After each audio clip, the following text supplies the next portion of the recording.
Beto, treinador aqui da equipe do River, depois dessa vitória diante do Grêmio, né, na estreia do Campeonato Florestano, segunda divisão 2015.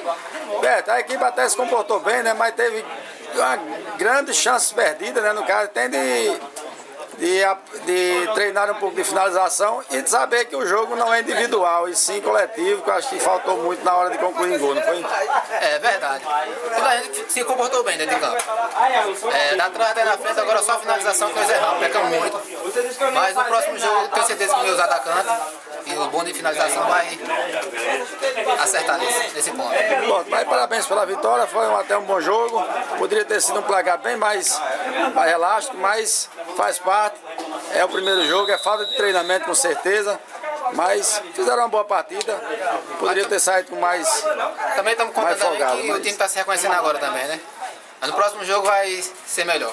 Certo. Pois valeu pela vitória. Obrigado.